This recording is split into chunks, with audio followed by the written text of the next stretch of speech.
Nous ne venons pas de nulle part. J'ai l'honneur de demander à l'Assemblée nationale l'abolition de la peine de mort en France. La France ne vient pas de nulle part. Nous sommes les enfants de siècles d'histoire qui ont forgé un héritage, un esprit, un modèle français. Aucune femme ne recourt de gaieté de cœur à l'avortement. C'est ce modèle qui nous a fait grandir. C'est celui que nous avons construit dans l'après-guerre. Il a permis à la France de se relever. Il nous a instruits, soignés, protégés des crises. Il a permis à la France de dominer la technologie, la science. Il nous a permis ces dernières années de sortir du chômage de masse, de renouer avec l'attractivité et de réindustrialiser notre pays. Il a permis à la France d'être la France. Cette nation prête à innover, créer, rassembler, impressionner. Cette nation à l'avant de l'histoire qui a toujours montré le cap. Mais aujourd'hui, tout a changé. Le dérèglement climatique s'accélère. Il menace notre planète et détruit des vies. La pyramide des âges a basculé. Nous vivons plus longtemps et ceux qui travaillent ne peuvent plus tout supporter. Le monde change, bouge, accélère. La France et l'Europe doivent peser ou seront condamnés à subir. Les technologies, l'intelligence artificielle, l'innovation révolutionnent le monde, le travail, l'école, la santé et nous conduisent à tout revoir, tout repenser.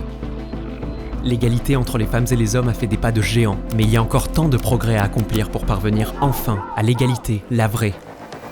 Notre système politique est malade des blocages, des manœuvres, des querelles. Il ne produit plus de solutions, plus de résultats. Il alimente les tensions et nourrit les extrêmes. Tout dans l'âme de la France dit non à l'extrémisme. La réalité, c'est qu'on tente de faire vivre la France de 2025 avec un modèle de 1945, alors que tout a changé.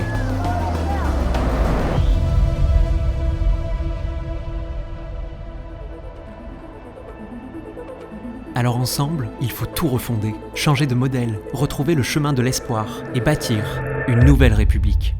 Une nouvelle République sociale et solidaire, qui tend la main à celui qui pose un genou à terre, qui refuse les discriminations et qui se bat pour tous ceux qui souffrent, tous ceux qui doutent, tous ceux qui espèrent un monde meilleur.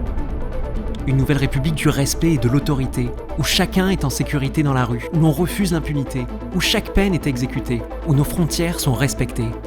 Une nouvelle République démocratique, où les pouvoirs sont partagés, où les citoyens sont écoutés, où les blocages sont levés.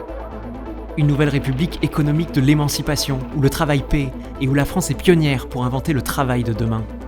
Une nouvelle République écologique, où nous serions unis pour sauver notre planète et pour pouvoir enfin respirer à nouveau. Une nouvelle République éducative, où tous les destins sont possibles, où chaque enfant a sa place, où le harcèlement ne tue plus, où les jeunes sont instruits et protégés.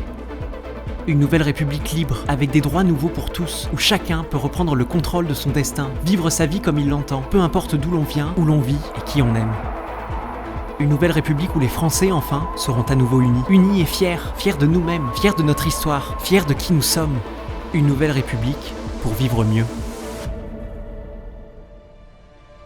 Cette nouvelle République, nous pouvons la construire ensemble. Nous avons déjà tant fait, tant agi, tant accompli. Mais aujourd'hui, ouvrons une nouvelle page de notre histoire.